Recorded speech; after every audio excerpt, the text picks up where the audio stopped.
Hello, fabulous people, and welcome to another shiny highlight from Pokemon Crystal Clear, a ROM hack of Crystal featuring open world progression. So, today I decided to go for Sneasel because I ran into the game corner right after getting my coin case, and I went through the list of available Pokemon, not realizing how cheap some of them were. So because I spent so much money on coins, I felt like I might as well make it worth my while and just kind of go all out and add my first Johto teammate to the team. I didn't have any Johto Pokemon up to this point, and I'm dressed as the Rocket Grunt, so I figured this fit. I actually got a chance to react to this live, so I'll just let that commentary play out, and then I'll take over when that's done.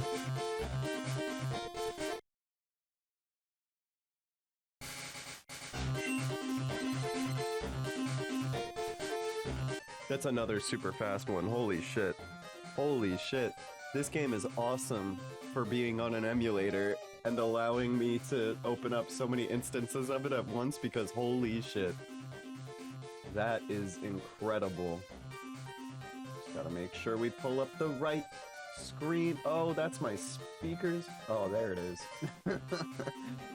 Oh, that is beautiful. This, also happened again while I was watching a sitcom. I found Eevee while I was watching Victorious, and they just talked about Andre. And now, sitting at the lunch table is Beck. So, we have a somewhat Victorious... I know, it's kinda cringe if you don't like sitcoms like that, but... kind of a Victorious nickname thing going on here, which I'm so happy about. There's the stats. Look at that Crystal Sprite. Look at that. Oh my goodness. It has Surf and Cut from the get-go, so kind of a HM hacker right there. So we'll just give it one Ice and one Dark move for the next gym, I suppose. That's really cool. That's really cool. That's awesome. Wow, Power 69 Dragon again. I guess that's something to do with the SVs. I wonder how similar that is to Squirtle. I do want to, or Wartortle, I do want to compare that. That means I don't need the Scyther anymore, so bye-bye Scyther. I suppose. That's really cool. I have Surf. I was working to try and get the, Oh, these are the same exact SVs, wow. But I was working to get Surf from the Eevee people. This is crazy. Look, these have got to be the exact same seed. Both in Goldenrod City. That's crazy. Wow, I don't know if I've ever seen that. Same exact stats. Okay, there we go. Shiny Sneasel. So, after that, I trained it all the way up to level 25, pretty easily considering all the Pokemon that were around the Goldenrod area. And then after that, I found out about a feature through the Pokemon Crystal Clear Discord, where you actually get to change one Pokemon's color to whatever you want within the means of this RGB tweaker that is within the Dex. So if you want to access that, you go to your Dex, you pick the Pokemon, you press Info, you press Select, and I wanted to make a little bit of a pink, peachy kind of looking Tyrogue, and that is what I ended up doing. It was a lot of fun to play around with this. There's pretty much limitless options. If you want to play around with this for an hour, you could probably come up with a bunch of different variants for Pokemon that you like. So I was happy about that since I didn't hatch the shiny Tyrogue, but I still kind of want to use it for a little bit, you know, until I find another party member to replace it later on. But for now, I'm happy with it. And then I very, very quickly evolved it into Hitmonchan, so now it doesn't really look like the best custom color palette, but hey, it's our peachy Hitmonchan friend. After that, I decided to go on over to Goldenrod City Gym to acquire my 4th gym badge, so that means Whitney is going to be a little harder, but without her being too out of control in the late game, I don't want a nightmare scenario Whitney in the late game, so I figured I'd take her on now. We got a little bit of a pink party going on. Sneasel's first gym battle, starting off with the Screech, and then Clefairy making me shake in my boots with the metronome, but luckily only in agility. That's a pretty sick animation, by the way. So since I went for the Screech, I decided to go for the physical attacking cut. It does not quite take it down yet. Then the Thunderbolt gets off. That shouldn't be too much damage. It isn't. And boom, one is down. So Clefairy didn't really get to do anything too crazy. I imagine it got a Fire Blast off or something, right? Now this fight, I'm showing in its entirety because I know Whitney is somewhat infamous for being kind of a pain in the ass, especially because of this little friend right here, Miltank. I know that Miltank loves to use Rollout, so I go into my fighting type, who I just changed the colors on. I get the Attract on me, so I know that's not going to be fun. The Infatuation succeeds turn 1, but I know that the Rollout's coming. Maybe a Body Slam would have, but I guess I made the right prediction, you know, right? I'm just watching this back, I'm like, wait, a Body Slam might have happened, or Stomp, or whatever other move it has. But nope, just Rollout and Attract so far. So I went for the Fire Punch because I tried to burn it before, but I realized, you know, 10% chance, maybe a Dizzy Punch. Let's see if we get any confusion luck here. And so far, RNG isn't being too kind. I mean, it's not being too unkind. At least I'm getting to hit her, right? Rollout misses, finally. So, you know, I take it back. RNG's being nice. Dizzy Punch does get off. We got Miltank down in the yellow. We finally got it confused. Beautiful, beautiful. So things are looking up here, right? And because I'm infatuated, I don't exactly want to stay in with my Hitmonchan. I also want to show Whitney all of my Pokemon. So we go into Wartortle right here. Miltank is confused. Hit yourself, please. Nope. There's the Stomp I was talking about.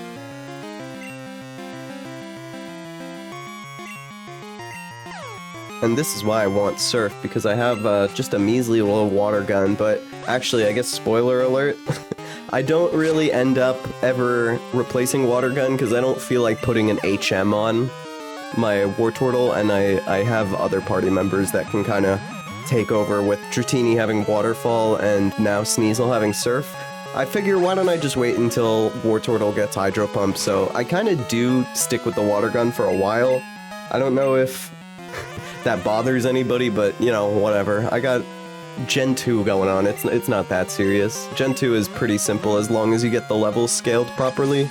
And sometimes you could even be under-leveled and be okay, but it looks like for this gym we're leveled just right. The Attract doesn't seem to be a big deal for Wartortle there. And now we just have one more party member to go through, so luckily no nightmare scenario there. I go into Flareon just because I feel like I haven't really used it in too many fights up to this point. It's also close to getting to level 30, which will give it Bite, which we do need for the Ghost-type gym coming up. So Andre gets the Tail Whip. But remember, I did say I was kind of in the mood to show off my whole team. So I did get the Quick Attack off here, and Jigglypuff is at low HP. But instead of just closing it out with Andre, who is gonna take 5 double slaps to the face here, I actually opted to go ahead and swap into my Dratini. Battle of the Pink Pokemon yet again. And Jigglypuff lands a Sing on us. So, instead of swapping out again, or just fighting through it, I actually go through my bag, and there is one awakening there, and that's perfect. It's always good to be able to use an item that's taking up bag space, especially, because you get limited bag space in these games. I wish there was a way to work around that. It's frustrating to have to manage that sometimes, but then the extreme speed, which makes the Dratini so special, hits, and we have ourselves an easy victory on Whitney. The thing about her battles is that they sometimes just kind of drag on, which I guess is okay. Like, it wasn't that big of a deal. It was just a little tedious, you know? That's all it is. She just kind of has you in a little bit of a headache scenario sometimes, like with the attracts, with the flinch stomps, with the rollout progressively dealing more damage. And then she also has Milk Drink, which is just irritating. But yeah, she's the same as she was in the original, where she's just kind of like a sore loser, but, you know, whatever. Pokemon League calls us. We have 4 badges. Instead of her being the 3rd gym, she was the 4th for our journey, so that's cool. They tell us that we get an expanded TM selection to go visit the Tin Tower and Ekrutique. And they're telling us that if you'd like, you can take the train in Goldenrod over to Saffron right now, so I keep that in mind, but I don't quite go to Kanto just yet. In fact, I actually would like to go get one of my favorite parts of the Johto region, which is the red Gyarados. Since we have Surf on Weavile, we might as well put that Surf to good use. I saved my game just in case this Gyarados puts on any shenanigans and ends up, knocking out, or if I run out of Pokeballs or something like that. This battle was actually, oh my god, like, I think I had crazy high blood pressure from being in this, because this Gyarados, I mean, I'll just let the battle speak for itself, or, I mean, I guess I'm commentating, right? Well, words. But it starts out so simple, so innocent, you know, Gyarados doing crazy damage to me with its Thrash, but I'm just chipping away. I'm not too worried about Beck. It did its job. Like, Sneasel, cool, whatever. You surfed here, that's all I needed you for. So I go into the Dratini, which has Thunder Wave, and I pretty much feel like, you know, this will seal the deal. A Thunder Wave and just doing a little bit of damage will be fine, but then I see that it confused itself, so I'm a little worried about doing too much damage to it. But I did just save, so, I mean, in the grand scheme of things, it's not really a big deal. Gyarados is definitely amongst some of my favorite Pokemon ever. It's gotta be a top 3 favorite water type and top favorite of all time, so I'm always happy to get the guaranteed shiny Gyarados and use it on the team. I do think in the long term I'm probably gonna replace it with something else maybe after the Elite Four, but as somebody that's traveling through Johto, I do feel like it is one of those Pokemon I can't help but just always use. Maybe if I did like a Heart Gold, Soul Silver, Shiny Badge quest one day, then maybe I'd skip over it. But for now, yeah, I want to try catching it. So we get the 3 shakes when it's at yellow and paralyzed, but it doesn't want to be caught. So I go for another water gun, thinking, you know what, why don't I just chip it down a little bit, because I still want to catch it in a Pokeball. That is my favorite ball to catch Pokemon in, just the standard, you know, it's cool. It's what they do in the anime besides like the lore ball.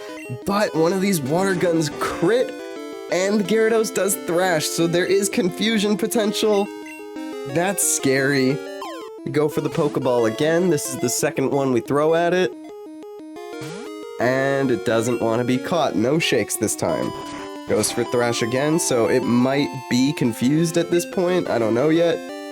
Because of that possibility, I decided to go for the Great Ball. Since the Pokeball gave us 3 shakes, I'm feeling pretty good about this. And the triple shake isn't enough.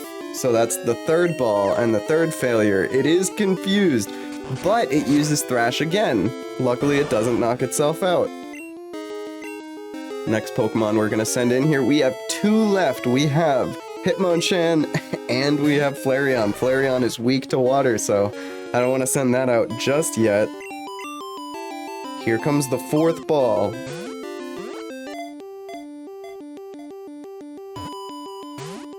And it's a failure. Gyarados is still confused. My heart is racing.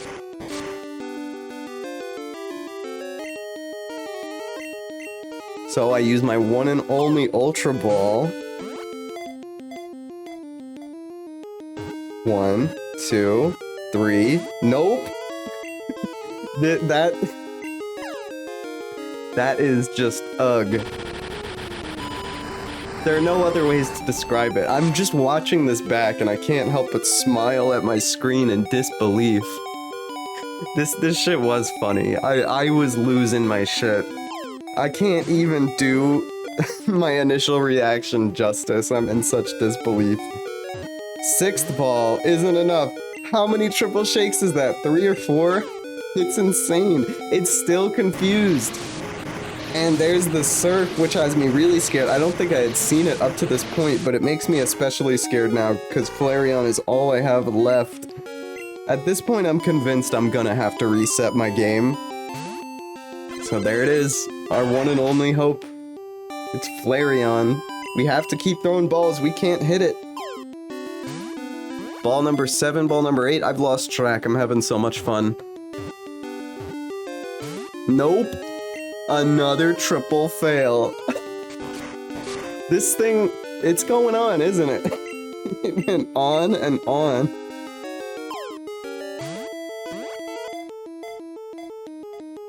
One. Nope, not even one. Wow. Luckily, it stayed in paralysis there.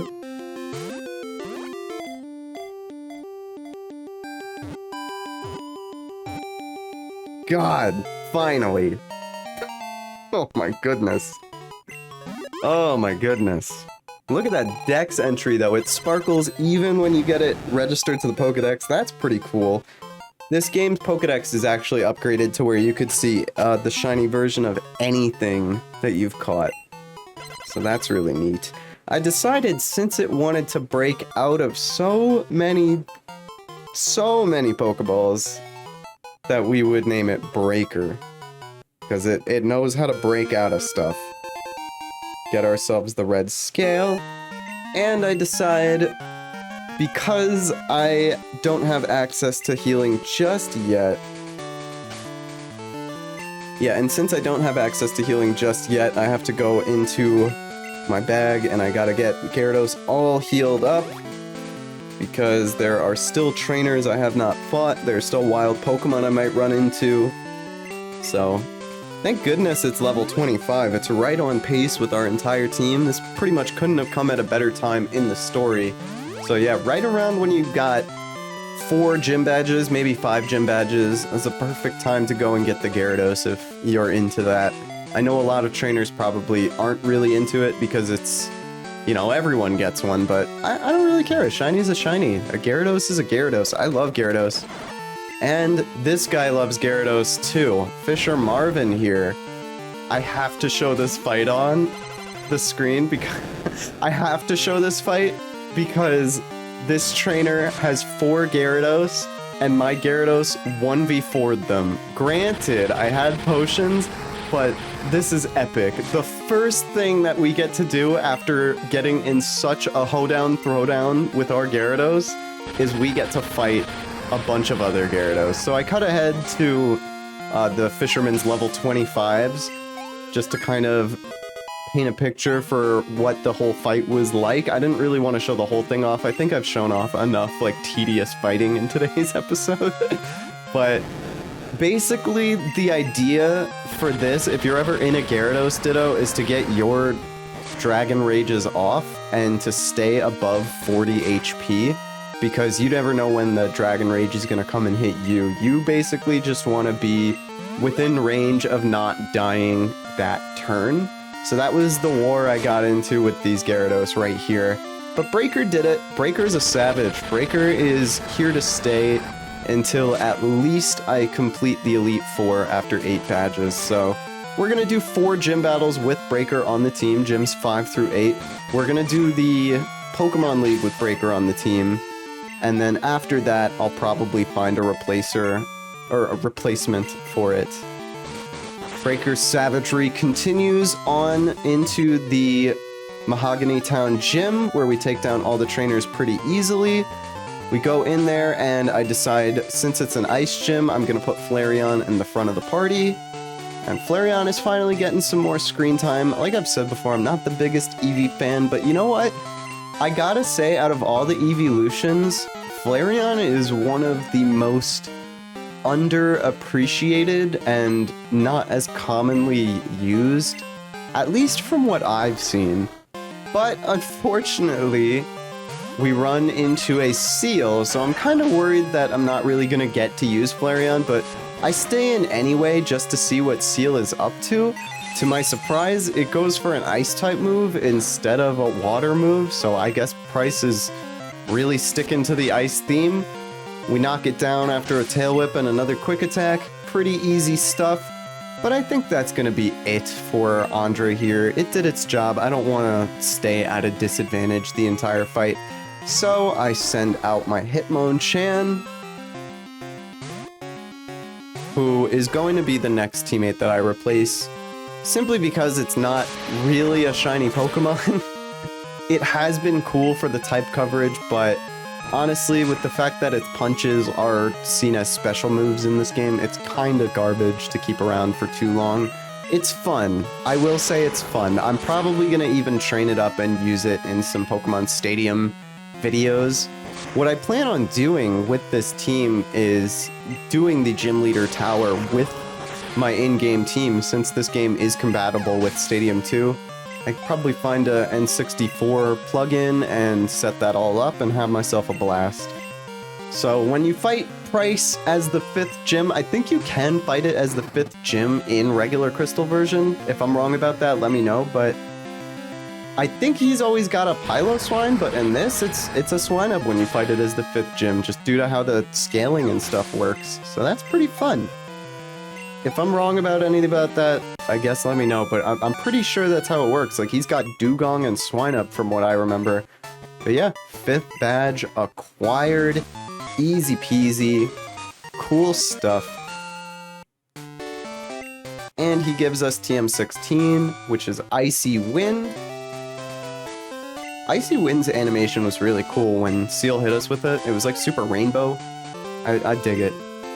The Pokemon League gives us a call, letting us know that we have 5 badges, and reminding us to keep track of the day of the week. I gotta look more into the documents and see just which trainers or what events are exclusive to what day of the week.